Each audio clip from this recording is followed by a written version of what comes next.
मसला में आपका स्वागत है। मैं हूं आपके साथ सुरभि राजपूत।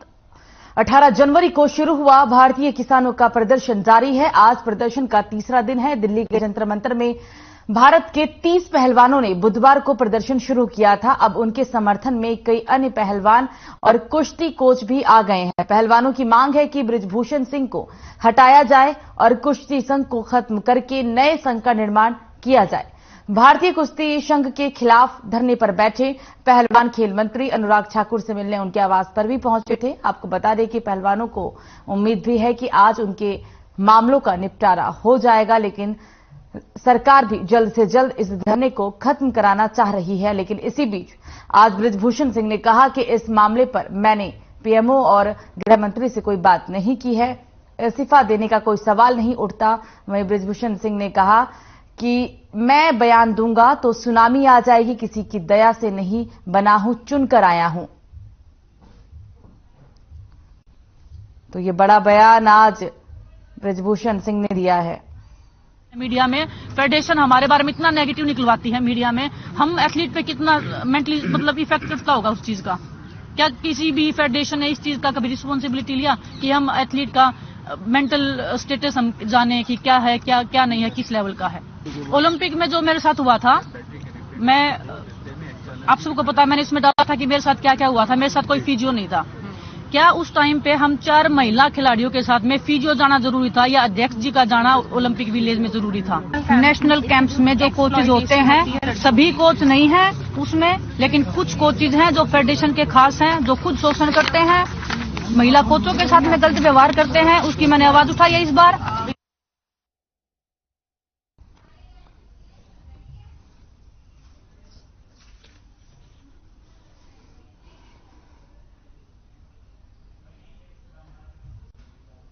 और इसी पर चर्चा करने के लिए हमारे साथ हमारे तमाम मेहमान जुड़ गए हैं। उनसे आपका परिचय करा देते हैं। सुनील जब्बास जी, राष्ट्रीय कबड्डी कोच, जुड़ गए हैं। स्वागत है आपका सुनील जी। अनिल गोयल, अनिल जी आपका भी स्वागत है, नेता बीजेपी हैं, बहुत बहुत स्वागत है आपका। डॉक्टर टीना करमवीर, प्रवक्ता कांग्रेस, आप तीनों का ही सबसे पहले मैं स्वागत करूंगी। और सबसे पहले मैं सुनील जी आपके पास आऊंगी, क्योंकि आज जो कुछ हुआ और अब तो खुद बृजभूषण जी भी कह रहे हैं कि वो किसी की दया से अध्यक्ष नहीं बने हैं बल्कि जीत कर आए हैं, क्या कहेंगे? देखो मैम, 40 साल, 20 साल, 25 साल अगर कोई जीत के आता है तो हमारा जो ये इलेक्शन है ये सिर्फ एक कागजी है, एक रजिस्टर में इलेक्शन हो जाते हैं। और फेडरेशंस का जो हमारा सिस्टम है वो देश के अंदर एक ऐसा सिस्टम है कि आप कोई भी सोसाइटी एक्ट के अंदर आप रजिस्टर में प्रत्येक स्टेट में अपने चहेते बिठा दीजिए, और वही चाहते आपको हर 5 साल में, 4 साल में जो भी आपकी टर्म्स हैं वो आपने खुद डिसाइड की हुई है। और वो जो टर्म्स कंडीशंस हैं उसके बेस पे सोसाइटी एक्ट के तहत जितने भी फेडरेशंस हैं वो रजिस्टर्ड हैं, उनका कॉन्स्टिट्यूशन अपना खुद का बनाया हुआ है, और वो अपने कॉन्स्टिट्यूशन में जब मर्जी जैसा मर्जी बदलाव भी कर लेते हैं। तो वो जो सिस्टम है वो मैं मानती हूँ कि वो इतना, हम इसको डेमोक्रेटिक सिस्टम नहीं कह सकते, क्योंकि जब से बनते हैं ये, जैसे भी कोई फेडरेशन खड़ी होती है उसका सारा सिस्टम टॉप टू बॉटम जाता है। हम डेमोक्रेसी को बॉटम टू टॉप मानते हैं। जीरो से हम जारी जनता से ऊपर चुन के हम प्राइम मिनिस्टर को भेजते हैं, क्योंकि हर एक जनता का उसमें अहम भागीदारी है। लेकिन वहां तो ऊपर से आता है, बॉटम से टॉप पे जाता है। जो पावर है उसका फ्लो बॉटम से टॉप पे जाता है। तो बॉटम वाले तो सारे नतमस्तक होते हैं, तो वो तो किसी को भी चुन देते हैं। नहीं तो हम 5 साल में एक प्रधानमंत्री को भी हम हटा देते हैं, हम राष्ट्रपति न उसको सीएम को भी हटा देते हैं। तो ऐसा क्या खास है कि हम 20-25 साल, 30 साल तक एक प्रेसिडेंट को लगातार चुन के भेजते हैं? क्योंकि वो उनकी दया पर बैठे हुए हैं जो वोटर है। वोटर कौन है? हर एक स्टेट का एक प्रेसिडेंट होता है, एक सेक्रेटरी होता है। ये प्रेसिडेंट और सेक्रेटरी कौन होते हैं? अपॉइंटेड बाय द प्रेसिडेंट ने उनको अपॉइंट किया हुआ है। तो ये उनकी दया पर, उनके रहमो करम पर जो भी स्टेट हैं, और यही डिस्ट्रिक्ट लेवल तक होता है, तो इसको हम कैसा इलेक्टेड मानेंगे? इट्स नॉट डेमोक्रेटिक वे, ये डेमोक्रेसी नहीं है। मतलब जो फेडरेशन के अंदर कानून बनाए गए हैं फेडरेशन वालों के द्वारा ही, बहुत कुछ उसमें बदलाव की जरूरत है, आप ये कहना चाह रही हैं? जी बिल्कुल, बिल्कुल होना चाहिए। बिल्कुल। सुनील जी बनी रही हमारे साथ, अनिल जी के पास चलूंगी। अनिल जी, अब तो बृजभूषण जी खुद कह रहे हैं कि वो इस्तीफा नहीं देंगे, प्रदर्शन हो रहा है, अन्नदाता भी तक धरने पर बैठता था, अब तो खिलाड़ी भी धरने पर बैठने लगे हैं जो देश का नाम रोशन करते हैं, विदेश में जाकर अपने देश का झंडा फहराते हैं और गोल्ड मेडल लेकर आते हैं, सिल्वर मेडल लेकर आते हैं, क्या कहेंगे इसे? सुरभि जी, सही बात ये कि उन्होंने ये नहीं कहा मैं इस्तीफा नहीं दूंगा। उन्होंने कहा कि 22 तारीख को मेरी कार्यकारिणी की बैठक है, बैठक बुलाई है, उस बैठक में जो भी फैसला होगा वो मैं मानूंगा। मेरे लिए मेरी कार्यकारिणी सर्वो है और मेरा देश सर्वो है। उन्होंने देश को भी प्रमुख माना है और देश का आदेश ही मानेंगे और अपनी कार्यकारिणी का भी आदेश मानेंगे। उन्होंने ये नहीं कहा कि मैं इस्तीफा नहीं दूंगा। दूसरी बात यह है कि निश्चित तौर पर जो भी उन तरफ आरोप लगे हैं वो बहुत गंभीर आरोप हैं और उसकी जांच होनी चाहिए और उसके दूध का दूध पानी का पानी होना चाहिए। और वो भी बृजभूषण जी ने बड़ा स्पष्ट कहा है कि आप किसी भी एजेंसी से जांच कराओ, चाहे सीबीआई जांच कराओ, बड़ी से बड़ी एजेंसी भी जांच कराओ और मैं दोषी पाया जाऊंगा तो मैं फांसी पर भी चढ़ने के लिए तैयार हूं। एक पक्ष जो हमारे खिलाड़ी हैं जिन्होंने हमारे देश का मान सम्मान बढ़ाया है, निश्चित तौर पर उन सबके प्रति हम नमन करते हैं, उनकी मेहनत को, उनकी काम करने को और देश का उन्होंने गौरव बढ़ाया है। लेकिन इसका मतलब ये नहीं है कि दूसरे पक्ष को ना सुना जाए, ना समझा जाए, ना देखा जाए। और ये इसके अंदर बड़ा स्पष्ट है कि हम किसी भी कीमत पर जो भी गलत होगा उसको सहन नहीं करेंगे। अभी खेल मंत्रालय ने से इनकी लगातार बातचीत चल रही है, अभी भी खेल मंत्रालय में इनकी बातचीत चल रही है। खेल मंत्रालय ने इनको कहा था कि भाई जब तक अब कहो तो कुछ टाइम के लिए हम इनको अलग करते हैं, सरकार की भी कोई सीमाएं हैं और सरकार भी सीमाओं के अधिकार के अनुसार ही चलेगी कि उनके पास कितने अधिकार है, कितने अधिकार नहीं है। सरकार ने इसको गंभीरता में लेते हुए उनको फौरन नोटिस दिया है, जिसका जवाब खेल संघ ने दे दिया, कुश्ती संघ ने जिसका जवाब दे दिया है। सरकार इस पर भी विचार कर रही है और निश्चित तौर पर जो भी इनके खिलाड़ी हैं उनसे लगातार संपर्क में है। अब जैसे कल रात को इनकी मीटिंग हुई थी, सुबह नाश्ते पर खेल मंत्री जी इंतजार देखते रहे, हमारे खिलाड़ी नहीं पहुंचे। और आरोप जो लगे हैं बहुत गंभीर आरोप लगे, मैं उनको चैलेंज नहीं कर रहा, लेकिन एक बात जरूर है कि अभी तक कोई ये व्यक्ति सामने नहीं आया कि किसके साथ उन्होंने काम करा है। एक जनरल आरोप लगा है, जनरल। और निश्चित तौर पर अगर कोई भी कहेगा कि व्यक्ति तो जिसके साथ बृजभूषण, जो कि वो खुद कह रहे हैं कि अगर मेरे पास एक केस विथलॉ में किसके साथ मैंने ऐसा करा है, तो ये जो आरोप प्रत्यारोप लग रहे हैं और इस निश्चित आरोप प्रत्यारोप के अंदर चीजों को गरमाया जा रहा है, इससे कहीं ना कहीं देश की गरिमा को भी ठेस पहुंच रही है। ठीक है अनिल जी, जब कल विनेश फोगाट जी जंतर मंतर पर प्रदर्शन कर रही थी, क्योंकि अभी भी वो प्रदर्शन ही कर रही हैं, तो उस दौरान उन्होंने ये तक कहा था कि जो मेंटली वो उस टाइम पे डिस्टर्ब थी, वो चाहती थी कि वो आत्महत्या कर ले, तो उनके बाद परिवार को कौन देखता। मतलब वो तो कह रही है ना कि अगर बुरा हुआ है तो मेरे साथ हुआ है, मैं परेशान हुई हूं, मैं मेंटली टॉर्चर हुई हूं। देखिए, एक महिला खिलाड़ी इतनी बड़ी बात कह दे, वो एथलीट्स हैं, वो भी जानती है कि इस आरोप के बाद कहीं ना कहीं उनका भविष्य कैसा होने वाला है। आप बोल रहे हैं जांच होगा, जांच कोई भी करे, लेकिन ये कोई पद जो है वो कोई छोटा मोटा तो है नहीं, वो आम जनता तो है नहीं बृजभूषण जी, वो भी जानते हैं कि जांच होगी, किस तरीके से की जांच की जाएगी, या फिर बहुत सारे दबाव भी हो सकते हैं। महज ये कहना है क्योंकि सामने जो पक्ष वाला है वो भी यही कह रहा है कि शायद इस पूरे मामले में निष्पक्ष जांच ना हो जब तक इस्तीफा ना हो।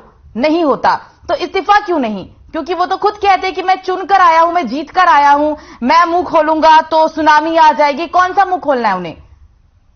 सुरभि जी देखो, अगर वो कह रहे हैं मैं मुंह खोलूंगा तो सुनामी आ जाएगी, तो वो विषय उनके पास होगा, वो बताएंगे किस वजह से सुनामी आएगी। इसी तरह से अपने फोगाट जी भी कह रही है, वो ये कह रहे हैं कि वो मेरी आंखों के आंखों सामने डाल के बात करके तो देखे, वो बात नहीं करते।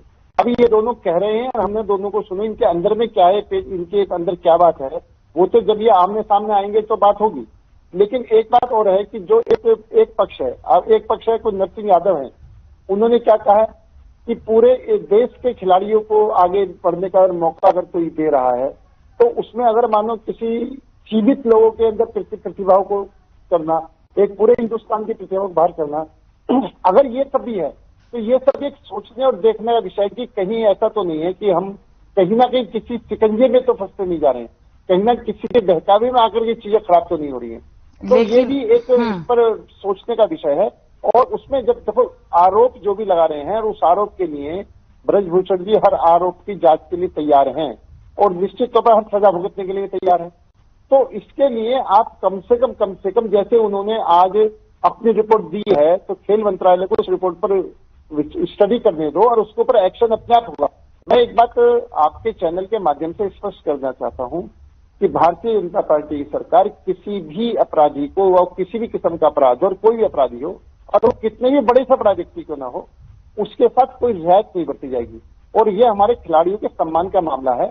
हम खिलाड़ियों के सम्मान के प्रति बिल्कुल नतमस्तक है, लेकिन किसी के साथ अन्याय भी ना हो। ये भी देखने का विषय कि दूध का दूध पानी पानी हो, जो भी गलत हो उसके साथ कार्रवाई होनी चाहिए और इसके लिए भारतीय जनता पार्टी बिल्कुल प्रतिबद्ध है कि वो ये करके दिखाए।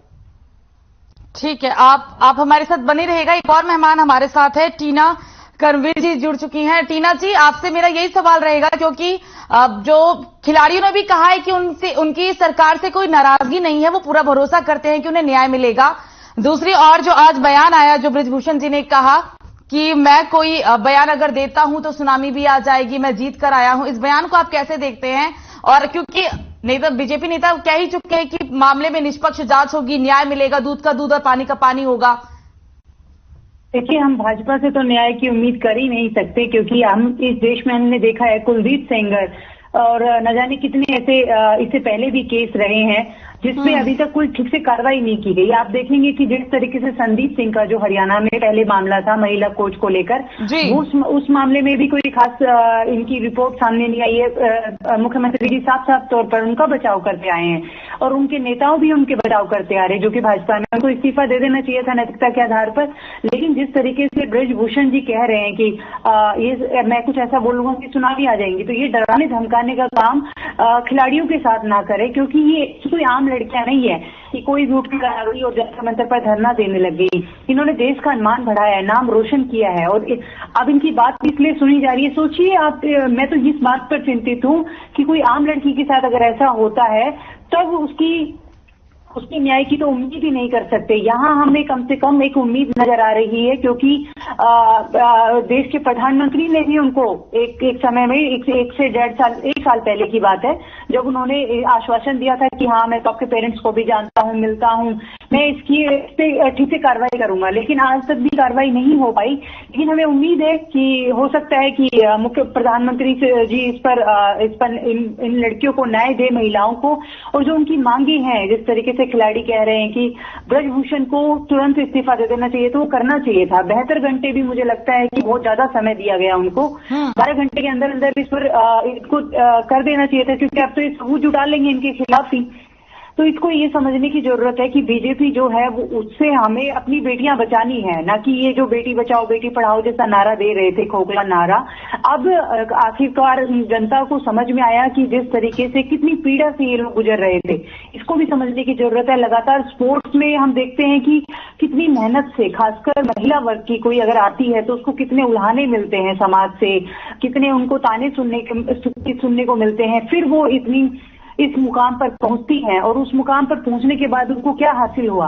आज हमारी अंतर्राष्ट्रीय स्तर पर भी छवि धूमिल हुई है, क्योंकि आप देखेंगे कि हरियाणा को किस नाम से जाना जा रहा था स्पोर्ट्स में महिलाओं का, कि इनका योगदान सबसे ज्यादा रहा है। तो भारत ही नहीं, अंतर्राष्ट्रीय स्तर पर भी हरियाणा को किस नजर से देखा जा रहा है। लेकिन आज हरियाणा को कैसे देखा जा रहा है, ये भी समझने की जरूरत है। और मुख्यमंत्री जी को तो साफ सामने आके बोलना चाहिए, अपने नेताओं का बचाव करने से बचना चाहिए, जितना मुझे लगता है। क्योंकि आप देखेंगे कि मुख्यमंत्री जी एक तरीके से जिस तरीके का वो पानीपत में जो नारा इन्होंने दिया है, उससे हम बिल्कुल ये बहुत अच्छा इनिशिएट था, इसमें सभी खिलाड़ियों को भी शामिल होना चाहिए। लेकिन जिस तरीके से आज हम देख रहे हैं, ये एक दुखद घटना है और इस घटना के बाद हमें ये समझ में आया है कि बीजेपी के पर हम भरोसा नहीं कर सकते। यहाँ इस देश में अब हमारी बेटियां सुरक्षित नहीं है। मैं खुद एक महिला हूँ और मैं इस पीड़ा से जब मैं इसको देख रही हूँ, जब विनेश रो रही थी, जब उसकी आंख में आंसू थे, तो ये समझने की जरूरत है कि आंसू की एक कि आंसू की कीमत क्या होती है, शायद ये लोग समझ नहीं पा रहे हैं। भाजपा नेता अपना बचाव करने से बचने की बजाय जी धन्यवाद। जी सुनील जी, अभी आपने बीजेपी नेता को सुना, उन्होंने कहा कि न्याय होगा, लेकिन हम सिर्फ एक पक्ष को यहां नहीं देख सकते, हमें बृजभूषण जी को भी सुनना होगा, जांच होगी और जांच के बाद न्याय होगा, अभी इंतजार करने की जरूरत है। आपने पहले ही बोल दिया कि जो एक फेडरेशन संघ अपना नियम बनाता है उसमें बहुत कुछ बदलाव की भी जरूरत है। तो बीजेपी नेता के इस वाले बयान से कि न्याय होगा, इंतजार करिए, सिर्फ एक पक्ष को ही मत देखिए, दोनों पक्ष को सुनिए और देखिए भी। कितनी सहमत है आप इस बात से? देखो सुरभि जी, मैं एक बात और उठाना चाहूंगी। ये पार्टी पॉलिटिक्स, इसको बिल्कुल साइड में रख दीजिएगा, क्योंकि हमारे जो देश में केवल एक, आप खाली एक बीजेपी नेता को मत लीजिएगा आप, मैं सभी बताती हूँ। 78 जो टोटल फेडरेशंस हैं उनमें से आउट ऑफ 38 फेडरेशंस हैं वो डिफरेंट पार्टीज के पॉलिटिशियन ही उनके ऊपर काबिज हैं। और जो पार्टी के पॉलिटिशियन जिन पोस्ट पे काबिज हैं, 80% हमारे फेडरेशंस इसी धर्रे पे और इसी लाइन पे चलते हैं। ये जो आज एक रेसलिंग का मुद्दा उठा है, ऐसे ही और भी बहुत सारे फेडरेशंस हैं जहां पे डिफरेंट पार्टीज के पॉलिटिशियन भी बैठे हुए हैं और यहाँ पे ये सभी भाई भाई हैं। यहाँ पे ये सभी भाई भाई हैं, ये है मुद्दा। क्योंकि यहाँ पे आप पार्टी पॉलिटिक्स इन सब चीजों से दूर हो जाइए। और सरकार का मैं जहां तक मानती हूँ, सरकार ये एक केवल फंडिंग एजेंसी के तौर पे होती है।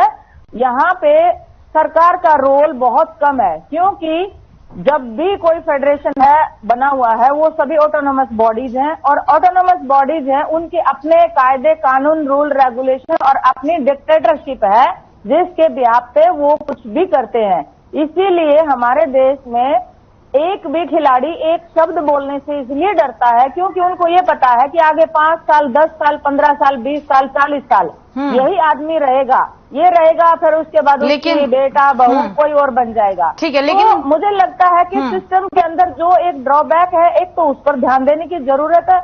दूसरा जो इसका मेन है, ओलंपिक के बाद विनेश आई थी तो उन्होंने एक आर्टिकल लिखा था जिस आर्टिकल में उसका दर्द और दुख और छलका था। वो एक ओलंपिक मेडल टैलेंट था, लेकिन उसका मेडल तो छोड़ो, वो कहीं टॉप 8 में भी नहीं आ पाई। वो पूरे के पूरे उस ओलंपिक के दौरान टॉर्चर फील्ड से गुजरी है। उसको कितना टॉर्चर उस टाइम पे हुआ था वो उसने उसी समय पे एक आर्टिकल में डाला था और वो आर्टिकल मैंने भी अपनी फेसबुक पे फॉरवर्ड किया था। क्योंकि वो जो टॉर्चर है वो लेडीज का अभी भी हमारे जो सिस्टम है, स्पोर्ट्स का सिस्टम है, पिछले 70-75 सालों से लगातार सिस्टम में बहुत कुछ बदलाव नहीं हुआ है। ये 4 दिन में बदलाव हो ये भी मुझे उम्मीद नहीं है। हाँ, एक बदलाव जो आया है पिछले दिनों, एक जो IOA, जिसमें मैं मानती हूँ कि पीटी उषा जी जो प्रेसिडेंट बनी है अनअपोज्ड, एक बहुत बेहतरीन बदलाव आया है जहाँ पे कुछ जो बिल्कुल एक माफिया राज चल रहा था उसको दूर करने में एक कामयाबी मिली है। खिलाड़ियों को आगे रास्ता मिला है। खिलाड़ी और महिला खिलाड़ी और महिलाएं, एडमिनिस्ट्रेशन जो हमारा है उसमें 0 साइड है, तो क्यों नहीं वहां पे महिलाओं की संख्या बढ़ाई जाए, क्यों नहीं हमारे एडमिनिस्ट्रेशन को सुधारा जाए ताकि ये सिचुएशन आगे आई नहीं। हम एक प्लान लेके हमारे देश में इस नेशनल स्पोर्ट्स फेडरेशन के अंदर इतनी फिल्थ है, गार्बेज है, उसको क्लीन करने के लिए मैं मोदी जी से भी एक प्रे करूंगी कि वो इस पर ध्यान दें और इस जो गार्बेज हमारी इस एरिया में झांक कर देखें। क्योंकि पिछले दिनों जब मैं देख रही थी कि हमारी जब बहनें सारे खिलाड़ी जब जा रहे थे ओलंपिक में, तो प्राइम मिनिस्टर ने सारे बच्चों को ऐसे एक आशीर्वाद देके भेजा जैसे अपने बाप एक बेटी को विदा करता है और इमोशंस के साथ उनको भेजा था। तो हमें बहुत अच्छा लगा था क्योंकि वो एक मोटिवेशनल एरिया है, एनवायरमेंट है। और जब खिलाड़ी को हम मोटिवेशन का एनवायरमेंट देके विदेशों में लड़ने के लिए भेजते हैं, फाइट करने के लिए भेजते हैं, तो डेफिनेटली रिजल्ट पॉजिटिव आते हैं। यहाँ पे खिलाड़ी के लिए एनवायरमेंट है, वो पूरा एनवायरमेंट है, उसको पॉजिटिव करने की जरूरत है, उसको एक मेंटल टफनेस देने की जरूरत है, उसको मेंटल बैलेंस देने की जरूरत है, बजाय कि उनको मेंटल टॉर्चर देने की। तो कोई भी फेडरेशन का बंदा है, सारे फेडरेशन के ऊपर एक बार दोबारा से रिव्यू करने की जरूरत है। और उसमें महिलाओं का जो योगदान है वो इतना है कि ओलंपिक मेडल पिछले दिनों हमारी दोनों बेटियां ही लेके आई थी, तो बेटियों के मेडल का वैल्यू है, वजन है, वो बराबर है, इक्विवेलेंट है। तो क्यों नहीं उनको एडमिनिस्ट्रेशन में स्थान दिया जाए जो 0 साइड है। महिलाओं के लिए क्यों नहीं कोचिंग में इसमें महिलाओं की संख्या बढ़ाई जाए जो 0 साइड है। इसीलिए महिलाओं का भी सुप्रीम कोर्ट को वर्डिक्ट देना पड़ा कि कोई भी इवेंट हो वहां पे एक फीमेल कोच या मैनेजर टीम के साथ जरूर जाएगी। तो आज इन्होंने जो उठाया है मुद्दा विनेश जी ने, ये केवल एक खेल की बात नहीं है। आज इन लड़कियों ने बहुत सारे खेलों के रास्ते खोले हैं जहां पे फिल्थ गार्बेज दबी पड़ी है, उसको साफ करना जरूरी है। हमारे देश का स्पोर्ट्स है वो पिछले कितने सालों से चल रहा है, वो उसके अंदर जो दबा हुआ कूड़ा है उसको बाहर फेंकने की जरूरत है। एक गेम नहीं है ये, इसमें बहुत खेल है। बिल्कुल, मैं भी एक खेल से बिलोंग करती हूँ, तो कोई भी ठीक है। लेकिन सुनील जी, आप यहाँ ये कह रही है ना कि ठीक है, जो फेडरेशन में नियम कानून बनाए जाते हैं वो लोग उनके अंदर के ही लोग बनाते हैं, संघ के लोग ही बनाते हैं, लेकिन इसमें कार्रवाई कर क्योंकि अब जाहिर सी बात है, आज एक मुद्दा उठा, इससे पहले संदीप सिंह का भी जिक्र अगर हम कर ले यहां पर, तो उनके ऊपर भी छेड़छाड़ के आरोप लगे थे। तो चलिए ठीक है, 2 उजागर तो यहाँ हरियाणा से ही हो रहा है ये पूरा मामला। अगर और भी फेडरेशन है, अगर और भी मामले अगर उठने लगेंगे, लोग आगे आने लगेंगे, महिलाएं आगे आएंगी, तो पता चलेगा कि फेडरेशन के अंदर कितना कुछ चल रहा है। इसको बदलाव की जरूरत है। ठीक है सुनील जी, बनी रहिएगा आप हमारे साथ। अनिल जी आपके पास आते हैं। अनिल जी, अभी आपने सुना, उनका कहना है कि ठीक है, जो फेडरेशन के अंदर नियम कानून है वो उनके लोग ही बनाते हैं, लेकिन बदलाव की जरूरत है, क्योंकि जाहिर सी बात है ये कोई एक मामला तो नहीं है। पूर्वी जी बिल्कुल ठीक कहा उन्होंने, और इसलिए सरकार के एकदम जिस तरीके से कह रहे कि उनका इस्तीफा दिया जाए, उनको बर्खास्त किया जाए, उनको हटाया जाए। सरकार भी किसी नियम के अनुसार चलती है, सरकार एक प्रक्रिया के अनुसार चलना होता है। और निश्चित तौर पर इन्होंने जो कि गार्बेज है, जो सिस्टम है, हमारी सरकार इसमें पूरी तरीके से कटिबद्ध है। जितना भी प्रयास है वो लगातार इस काम को ठीक करने में लगेंगे। अगर पीटी उषा जी बनी है तो निश्चित तौर से कहीं ना कहीं हमारी सरकार का भी योगदान रहा। तो मेरा कहने का मतलब ये है कि ये जो वाकई में जो बताया था इन्होंने कि 70-75 सालों से जो गार्बेज इकट्ठा हुआ है उसको साफ करने की जरूरत है। इसके अंदर कहीं कोई दो राय नहीं कि चीजों को ठीक करने की जरूरत है। और आपने जहां देखा होगा हमारे प्रधानमंत्री जी ने खिलाड़ियों के लिए, विशेषकर महिला खिलाड़ियों के लिए, उनका कितना पूरी तरीके से ध्यान रहता है और हर चीज पर माइक्रो से माइक्रो लेवल पर चीजों को ठीक करने में वो लगे हुए। तो निश्चित तौर पर थोड़ा समय तो लगेगा, लेकिन मैं एक बात फिर जो पहले मैंने कई द्वारा रिपीट कर रहा हूं कि ये पार्टी किसी भी कीमत पर किसी भी अपराधी को नहीं बख्शेगी। अगर इसमें ब्रजभूषण की भी कहीं भी कोई गलती होगी तो उसके साथ भी वही कानून लागू है जो एक आम जनता के साथ कानून लागू है। हम उनको कोई बचाने की बात नहीं कर रहे हैं। हाँ, ये जरूर है कि उनका पक्ष भी सुनना चाहिए। उनका पक्ष सुनने के बाद में फिर फैसला होना चाहिए जो देश हित में फैसला हो, जो खिलाड़ियों के हित में फैसला हो, व्यक्ति विशेष के हित में फैसला नहीं चाहिए, परिवार के विषय में फैसला नहीं चाहिए, किसी क्षेत्र के भी हित में फैसला हो। वो सोच कर फैसला नहीं हो, फैसला हो देश के हित में, देश के खिलाड़ियों के हित में, भारत के हित में फैसला हो। और उसके लिए पार्टी पूरी तरह कटिबद्ध है जो इसको वो करेगी। ठीक है अनिल जी, बनी रहेगा। टीना जी के पास करते हैं। टीना जी, बीजेपी की तरफ से साफ तौर पर कहना है, क्योंकि ये मामला, इसके जो नियम कानून है वो कहीं ना कहीं, अब तो ये बात सुनील जी भी कह चुकी है कि ये पूरा जो कानून है वो फेडरेशन के लोग ही बनाते हैं, लेकिन अगर कोई आरोप लगा है तो जांच होगी, कार्रवाई होगी, और जो बेटी बचाओ बेटी पढ़ाओ का नारा है वो सच साबित होगा, कार्रवाई तो होगी। देखिए, अगर हम कांग्रेस की बात करें तो इस देश में देखिए जब निर्भया कांड हुआ तो सरकारें बदल गई, उस टाइम फिर भाजपा की सरकार आई। लेकिन आप ये देखिए कि लेकिन जब से भाजपा की सरकार आई है इस देश में कठुआ कांड, हाथरस कांड, लगातार इस तरीके के कांड होते आए हैं। लेकिन ये जो मुद्दा है ये इसको भी हम अलग तरीके से नहीं देख सकते हैं। आप देखिए कि हम क्यों इंतजार करते हैं कि कोई लड़की आकर बोले तब हम इस पर कार्रवाई करें। क्यों रिड्रेसल ग्रीवेंस पहले नहीं बना हुआ था, इस पर भी ध्यान देना चाहिए, क्योंकि हर जगह होना चाहिए, चाहे वो विश्वविद्यालय हो, चाहे वो स्पोर्ट्स अकेडमी हो। तो मेरी एक सजेशन है कि वहां पर, क्योंकि आप समस्याओं का निवारण तभी कर पाएंगे और उसमें एक फीमेल की पार्टिसिपेशन बहुत जरूरी है, क्योंकि आप सब जगह मेल कमेटी में अगर मेल रहेंगे और कोई फीमेल नहीं होगी तो हमारी आवाज, और उसमें आवाज कैसे उठा पाएंगे। तो ये एक बहुत बड़ा मुझे लगता है कि सुझाव है जो सरकार को देना भी चाहिए कि हर जगह ये मुहैया कराए, और विश्वविद्यालय से लेकर, जैसे कि मैंने पहले कहा, वो हर जगह होना चाहिए। बिल्कुल बिल्कुल। उससे होगा क्या कि उससे कि किसी भी महिला को, अगर हम ये बार बार कह रहे हैं कि कांग्रेस राजनीति कर रही है या फिर और पार्टी आकर राजनीति कर रही है, नहीं, ऐसा नहीं है। हम लोग हर महिला के साथ हैं, हर एक उस दबे कुचले वर्ग के साथ है, जो कि न्याय मांगता है, जो कि न्याय चाहता है। अगर हम आज साथ नहीं होंगे, चाहे टीना जी, समय थोड़ा कम है, इसलिए ना चाहते हुए भी इस चर्चा को यहाँ पे हमें समाप्त करना पड़ रहा है। आप तीनों ही मेहमान हमारे साथ जुड़े, इसके लिए आप तीनों का बहुत बहुत शुक्रिया। तो आपको बता दें कि 18 जनवरी को भारतीय पहलवानों का प्रदर्शन जारी है और इस बीच WFI के अध्यक्ष बृजभूषण सिंह ने साफ तौर पर कह दिया है कि वो इस्तीफा नहीं देंगे, क्योंकि वो चुनकर आए हैं, किसी की सहानुभूति लेकर नहीं आए हैं। फिलहाल अभी के लिए मुझे दीजिए इजाजत। नमस्कार।